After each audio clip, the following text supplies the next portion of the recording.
¿Se han fijado ustedes cuánto se parecen los hijos a los padres o los padres a los hijos? Bueno, ahora, ¿por qué los padres o por qué los hijos se parecen a los padres? Pues porque llevan su genética, la mitad del padre, la mitad de la madre, y se parecen muchísimo. Cuando usted ve a un niño, dice, este es hijo de esta persona, esta hija es hija de aquella persona. ¿Por qué? Porque tienen sus mismas facciones, color de cabello, quizá se visten parecido, hablan parecido. ¿Por qué? Porque los hijos han sido criados por sus padres durante toda su vida, a menos de aquellos que son huérfanos o aquellos que viven en otro lugar. Pero por lo general los hijos se parecen a los padres, cómo hablan, cómo se visten, cómo actúan, qué hacen y en muchas ocasiones hasta los mismos gustos. Ahora, hablando acerca de nuestro Padre Celestial, ¿cómo nosotros podemos conocer a nuestro Padre Celestial? Al ver a su Hijo, al Señor Jesucristo. Entonces, ¿cómo podemos nosotros conocer al Padre a quien nunca hemos visto? Al estudiar la persona y las obras de su Hijo unigénito, que es nuestro Señor Jesucristo. Y esto es lo que me gustaría compartir el día de hoy. Nosotros no podemos ver a Dios porque Él es Espíritu, pero hubo alguien que estuvo con nosotros aquí en la tierra hace más de 2000 años, y ese fue el Señor Jesucristo. Estuvo aquí en la tierra y al apreciarle a Él, lo que Él dijo, lo que Él hizo, vamos a conocer al Padre. Ahora, ¿cómo nosotros podemos conocer lo que hizo el Hijo de Dios? A través de la Biblia, a través de la palabra de Dios. Hermanos y amigos que nos ven desde sus hogares, sean bienvenidos a un servicio más de la Iglesia Bíblica Vida Nueva. Hoy es el capítulo 172 de la serie Vida de Cristo que estamos llevando en esta iglesia. Entonces, sean bienvenidos y vamos a empezar con una oración. Padre, te damos gracias por lo bueno que has sido con nosotros. Gracias por este día que nos has permitido poder llegar, Señor, para conocer cada vez más de ti. Pedimos, Señor, que tú hables a nuestras vidas a través de tu palabra para poder conocerte cada vez más, para poder conocerte y de esa manera, Señor, agradarte, porque nosotros, Padre, somos tus hijos. Te pedimos, Señor, que nos hables a través de tu palabra y que nos guíes, Señor. Quita toda distracción que nos impide, Señor, el poder entender y practicar lo que vamos a aprender el día de hoy. Bendice a cada una de las personas que nos están viendo en el nombre de Cristo Jesús. Amén. Vamos a buscar allí en sus Biblias Juan 14 del 8 al 11. Juan capítulo 14 del 8 al 11. ¿Qué dice este pasaje? Juan 14 del 8 al 11. Síganme allí con su mirada. Bueno, vamos a leer desde el 1. Desde el 1. Juan 14 del 1 al 11. Voy a leerlo y ustedes ahí me siguen con su mirada. Dice así. No se angustien, confíen en Dios y confíen también en mí. En el hogar de mi Padre hay muchas viviendas. Si no fuera así, ya se los hubiera dicho a ustedes. Voy a prepararles un lugar. Y si me voy y se lo preparo, vendré para llevármelos conmigo. Así ustedes estarán donde yo esté. Ustedes ya conocen el camino para ir a donde yo voy. Dijo entonces Tomás, Señor, no sabemos a dónde vas, así que, ¿cómo podemos conocer el camino? Yo soy el camino, la verdad y la vida, les contestó Jesús. Nadie llega al Padre sino por mí. Si ustedes realmente me conocieran, conocerían también a mi Padre, y ya desde este momento lo conocen y lo han visto. Señor, dijo Felipe, muéstranos al Padre y con eso nos basta. Pero Felipe, ¿tanto tiempo llevo ya entre ustedes y todavía no me conoces? El que me ha visto a mí, ha visto al Padre. ¿Cómo puedes decirme, muéstranos al Padre? ¿Acaso no crees que yo estoy en el Padre y que el Padre está en mí? Las palabras que yo les comunico no las hablo como cosa mía, sino que es del Padre, que está en mí, Él el que realiza sus obras. Créanme, cuando les digo que yo estoy en el Padre y que el Padre está en mí, o al menos créanme por las obras mismas. Aquí en este pasaje, el Señor Jesucristo les está diciendo a los discípulos que va a ir al Padre y va a regresar por ellos. Y Cristo les está diciendo también que Él es el camino. Y más adelante, en el versículo 8, Felipe le dijo, muéstranos al Padre y con esto nos basta. Ahora, ¿cómo nosotros podemos conocer al Padre?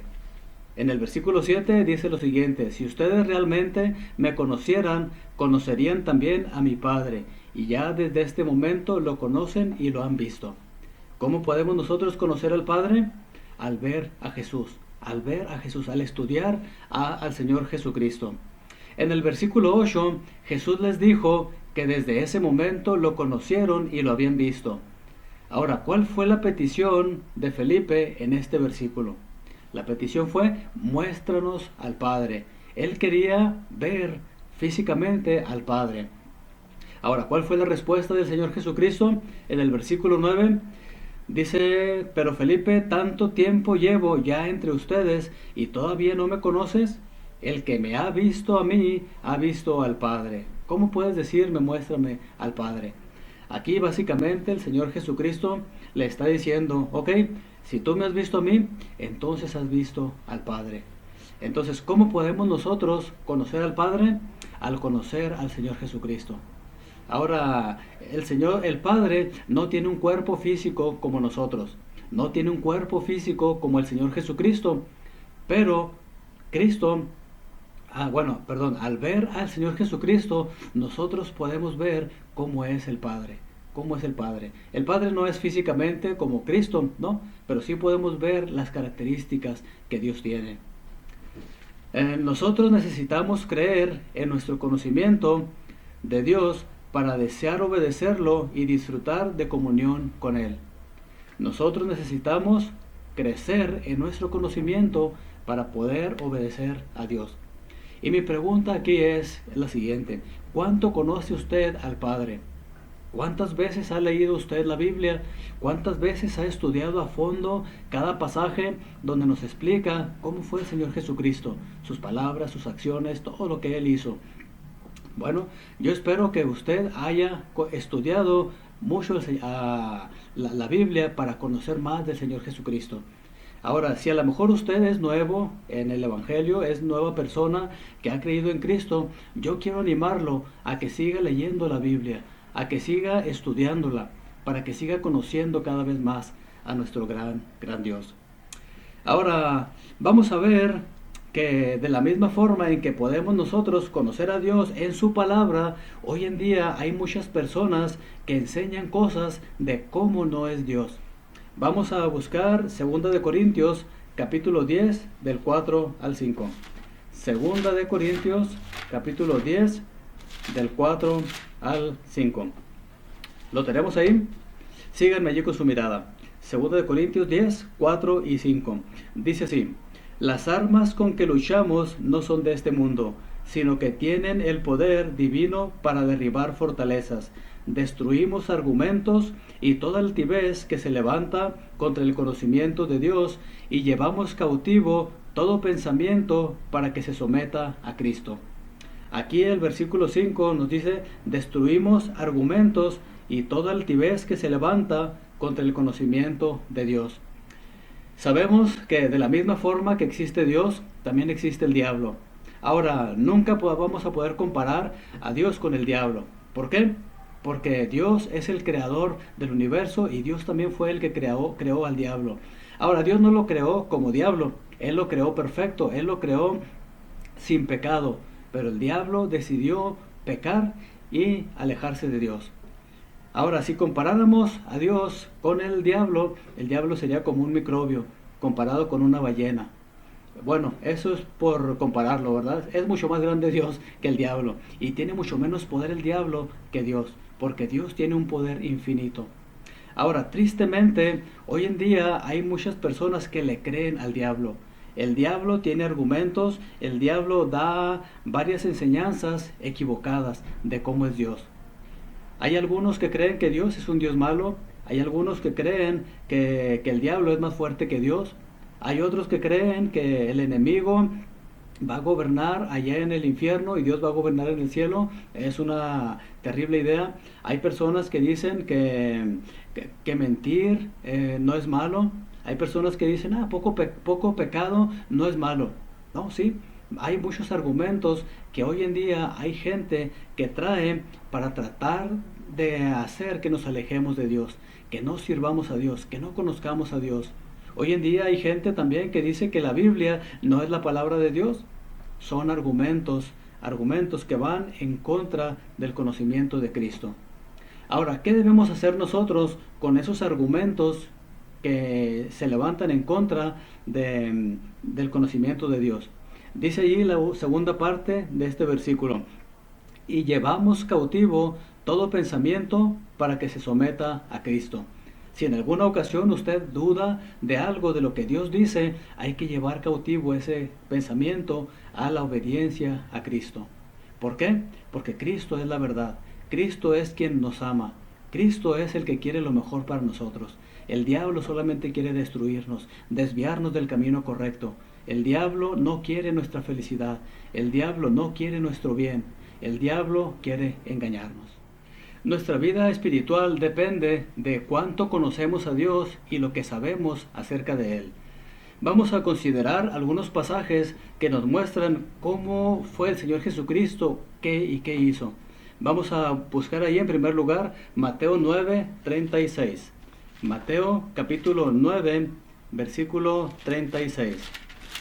Y vamos a ver cómo es el Señor Jesucristo. Mateo 9, versículo 36.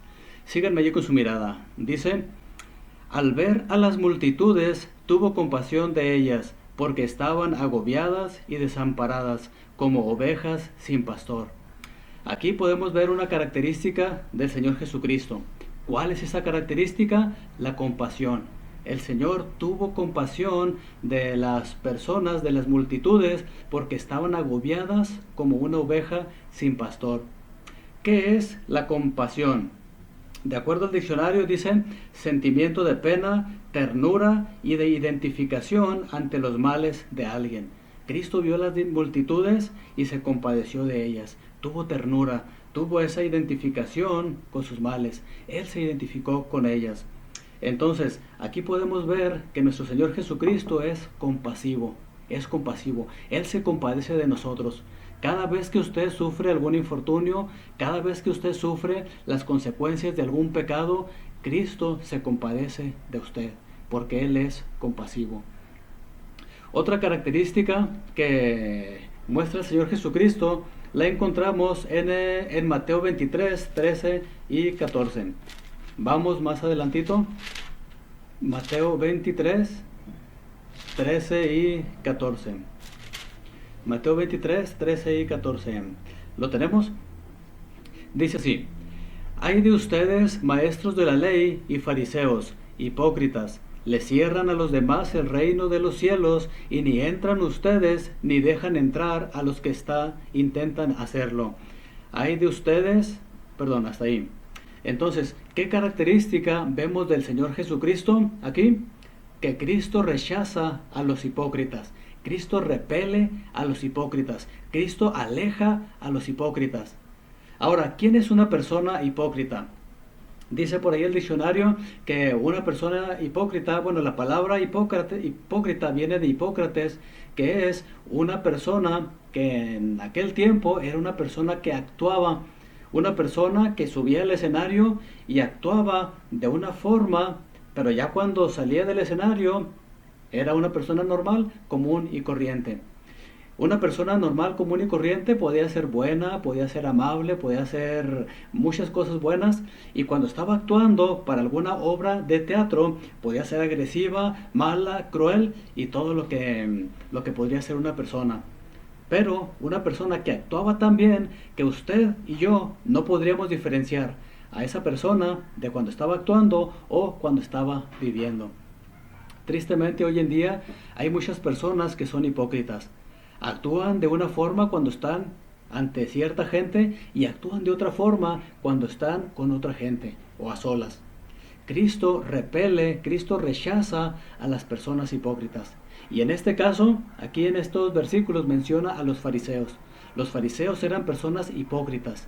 Ellos delante de la gente mostraban una apariencia de piedad, mostraban una apariencia de bondad, de misericordia, de piedad, pero cuando estaban a solas o ellos en sus reuniones eran otra cosa tristemente. Y Cristo estaba rechazando a esta gente hipócrita. Dios no puede soportar a la gente hipócrita. ¿Por qué? Porque es un pecado ser hipócritas. Dios no quiere a la gente hipócrita. Y mi pregunta aquí para cada uno de ustedes es, ¿qué tan genuino es usted? ¿Qué tan genuino es con una gente y con la otra? O quizá a lo mejor usted batalla con la hipocresía. Dios repele a los hipócritas. Dios no los quiere. ¿Qué nos dice Marcos 3 del 1 al 5? Vamos allí a buscar Marcos capítulo 3 del 1 al 5. Y aquí encontramos otra característica de nuestro Señor Jesucristo. Marcos 3 del 1 al 5 dice: en otra ocasión entró en la sinagoga. ¿Quién? Jesús. Y había allí un hombre que tenía la mano paralizada. Algunos que buscaban un motivo para acusar a Jesús no le quitaban la vista de encima para ver si sanaba al enfermo en sábado. Entonces Jesús le dijo al hombre de la mano paralizada: ponte de pie frente a todos.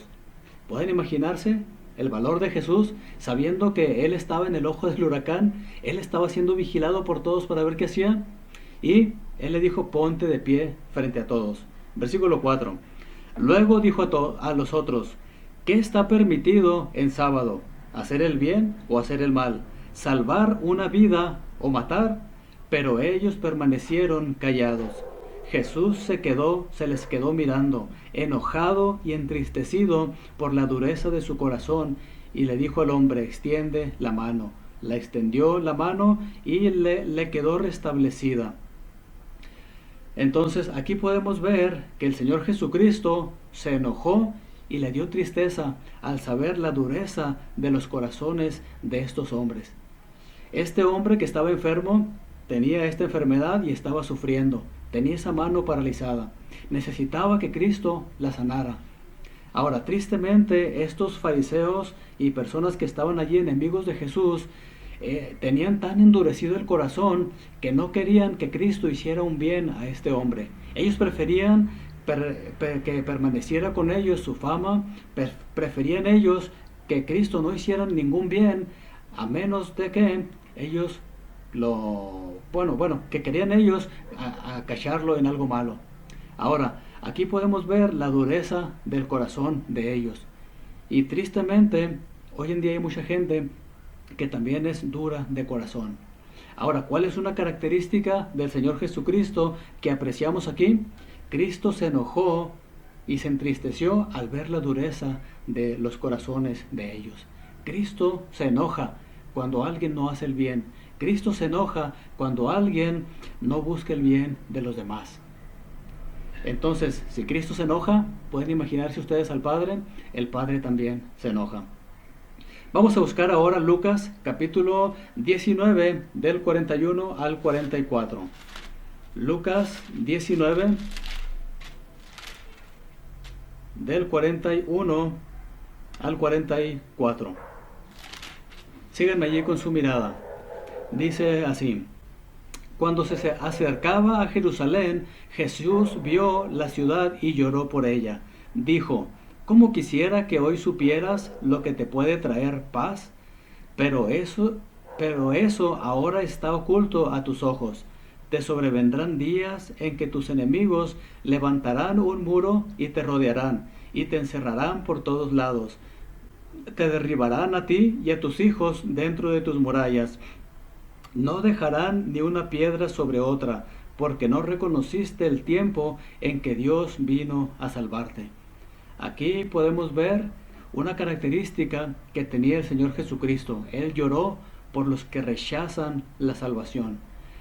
Él estaba viendo la ciudad de Jerusalén y él podía saber de que esa ciudad estaba rechazando al Señor Jesucristo.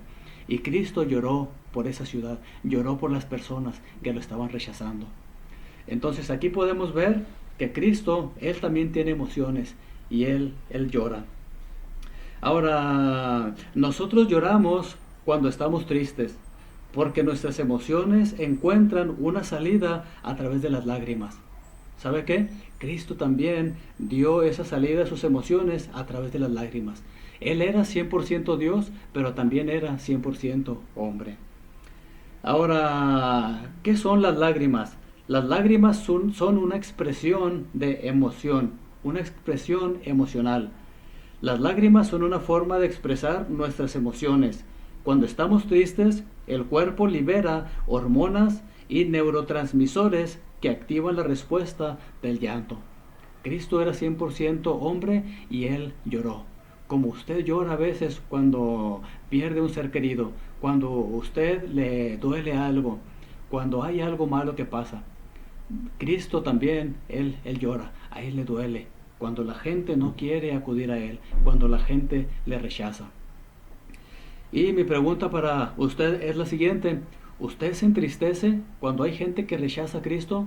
¿Cuando hay gente que ama la maldad? ¿Cuando hay gente que prefiere el pecado en lugar de Dios? Cristo, Él se entristece, y el Padre también. El Padre también. Vamos a ver otra característica del Señor Jesucristo que está en Juan 2, 13 al 17.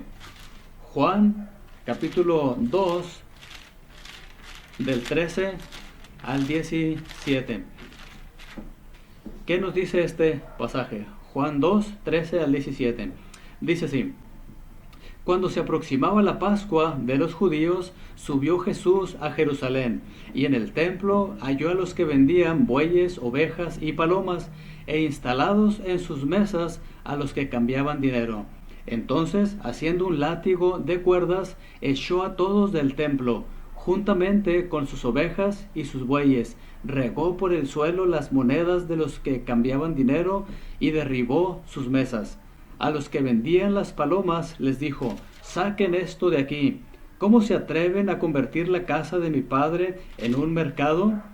Sus discípulos se acordaron de que está escrito: el celo por tu casa me consumirá. Aquí podemos ver otra característica del Señor Jesucristo. ¿Cuál es esa característica? Él tenía celo por su casa. Él tenía celo por el templo, la casa de Dios. Allí debería ser un lugar de adoración, debía ser un lugar donde la gente iba para encontrarse con Dios. ¿Y qué fue lo que encontró? Un mercado, un lugar donde la gente ganaba dinero injustamente, ganaba dinero aprovechándose de los demás. La gente había aprovechado ese lugar para enriquecerse ilícitamente, y Cristo estaba teniendo celo por su casa. Y mi pregunta para usted es: ¿qué tanto celo tiene usted por la casa de Dios? ¿Qué tanto se esfuerza usted por ser fiel al Señor, por llegar temprano, por ofrendar, por cuidar de la iglesia de Dios? ¿Qué tanto ama usted a sus hermanos? Aquellos que le caen bien y aquellos que le caen mal. ¿Okay? La iglesia, en la morada del Espíritu Santo son las personas. No es el edificio de varillas y cemento y todo lo demás. No, son las personas. ¿Qué tanto ama usted a la casa de Dios? Yo espero que usted la ame tanto como Cristo la amó. Ahora, hubo otras ocasiones, hay más pasajes en la Biblia que nos explican cómo es el Señor Jesucristo. Pero hoy quise compartir estos con ustedes. ¿Por qué? Porque son importantes. Ahora, ¿cómo nosotros podemos aplicar este conocimiento a nuestras vidas? En primer lugar, Cristo es compasivo. ¿Cómo podemos aplicarlo a nosotros? Él entiende y siente nuestros problemas. Cristo entiende sus problemas y mis problemas. Cristo rechaza a los hipócritas. ¿Cómo podemos aplicarlo nosotros? Yo, en primer lugar, no debo ser hipócrita. Debo autoexaminarme y buscar: ¿hay algo de hipocresía en mi vida? Ok, hay que desecharlo. ¿Por qué? Porque si yo soy hipócrita, Dios me va a rechazar. Segundo, Cristo se enoja y entristece al ver la dureza del corazón. Nosotros debemos tener un corazón compasivo y no buscar el juzgar por juzgar a los otros. Hay que buscar ayudar a los demás. Hay que buscar ayudar a los demás. Cristo tuvo amor por los niños. Cristo lloró por los que rechazan la salvación. Nosotros también debemos compartir el Evangelio para que otra gente se salve, para que otra gente acepte a Cristo. Y si la gente no acepta a Cristo, debemos entristecernos. Sobre todo por aquellas personas a quienes nosotros amamos, aquellos familiares que están cerca de nosotros, aquellas personas a quienes queremos ver en el cielo un día que ellos mueran. Pero tristemente muchos de ellos van a rechazar. Tampoco vamos a ir y insistirles, apretarles el cuello para que acepten a Cristo, ¿no? Hay que hacer lo que esté a nuestro alcance, pero seguir insistiendo de una forma sabia. Y tener celo por cuidar la casa de Dios, empezando por nuestro cuerpo. Debemos cuidar nuestro cuerpo porque es templo del Espíritu Santo. El Espíritu Santo habita en nosotros desde el momento que aceptamos a Cristo como nuestro Salvador.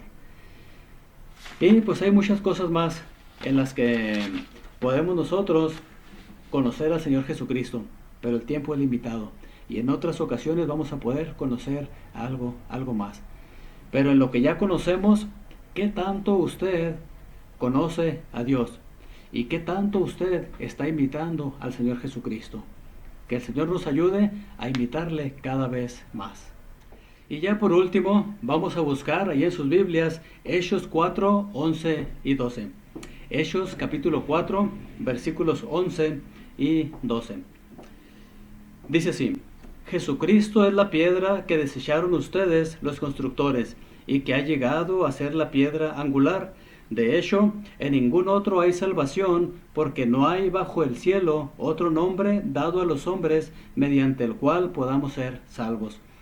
¿Cómo se empieza a conocer a Dios? Mediante creer y conocer al Señor Jesucristo, creer en Él para salvación. Dice aquí el versículo 12, de hecho en ningún otro hay salvación, porque no hay bajo el cielo otro nombre dado a los hombres mediante el cual podamos ser salvos, únicamente creyendo en el Señor Jesucristo. ¿Qué debemos creer del Señor Jesucristo?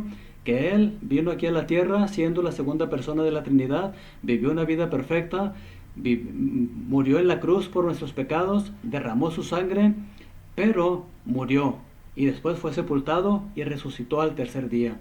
Y ahorita está a la diestra de Dios intercediendo por nosotros. Cuando Cristo estaba en la cruz, que derramó su sangre, Él cargó en su cuerpo, en su espalda, todos los pecados que usted y yo hemos cometido. Y si nosotros creemos en Él, Él nos perdona automáticamente y nos limpia de todo pecado y nos hace sus hijos. Entonces, si usted aún no ha creído en Cristo como su Salvador, hoy yo quiero invitarlo a que hoy usted dígale al Señor: Señor, yo sé que soy pecador, sé que merezco ir al infierno, pero tú moriste en la cruz por mis pecados y me salvaste. Te pido que perdones mis pecados y que me salves, me hagas tu hijo. Y automáticamente Cristo no lo va a rechazar, Él lo va a aceptar y lo va a hacer que sea parte de su familia. Entonces, si usted no ha hecho esto, hoy yo lo animo a que usted le pida al Señor Jesucristo que lo salve. Pídaselo y Cristo le va a salvar, porque Él es la única persona que lo puede hacer. Ahora, si usted ya le ha pedido a Cristo que lo salve, usted ya es un hijo de Dios, quiero animarlo a que siga conociendo a Dios, que siga conociendo al Señor Jesucristo. Hay dos formas principales en las que nosotros podemos conocer a Dios. ¿Cuáles son esas dos formas? Al leer y estudiar y meditar en la palabra de Dios. Gracias a Dios que hoy en día tenemos muchas Biblias impresas, aún en los celulares, aún electrónicamente, tenemos Biblias y fácil acceso a ellas. Hay que aprovechar de este recurso para conocer cada vez más a nuestro gran Dios. Y otra es por medio de la oración. Hay que dedicarle tiempo a la oración. El leer la Biblia es la forma en que Dios nos habla a nosotros. Pero al orar nosotros le hablamos a Él. Y Dios también nos habla a nosotros. El Espíritu Santo obra de alguna forma que nos trae convicción, nos trae a la mente aquellas cosas que Dios ya ha escrito en su palabra. Entonces, dos formas en que podemos conocer cada vez más a Dios: leyendo la Biblia y orando. Leyendo la Biblia y orando. Esas son las dos formas en que podemos conocer más a Dios. ¿Qué tanto conoce usted a Dios? Bueno, pues yo quiero animarle a que usted conozca más a Dios. Ahora, ¿cómo nosotros podemos saber qué tanto conocemos a Dios? Bueno, en cuanto obedecemos sus mandamientos. Si nosotros decimos que conocemos a Dios, pero no obedecemos sus mandamientos, entonces en realidad no le conocemos. ¿Qué dice Primera de Juan 2:3? Vamos a leerlo ya por último. Primera de Juan, capítulo 2, versículo 3. Dice lo siguiente, dice: ¿cómo sabemos si hemos llegado a conocer a Dios? Si obedecemos sus mandamientos. Si usted dice que conoce a Dios, pero no obedece sus mandamientos, entonces en realidad no le conoce.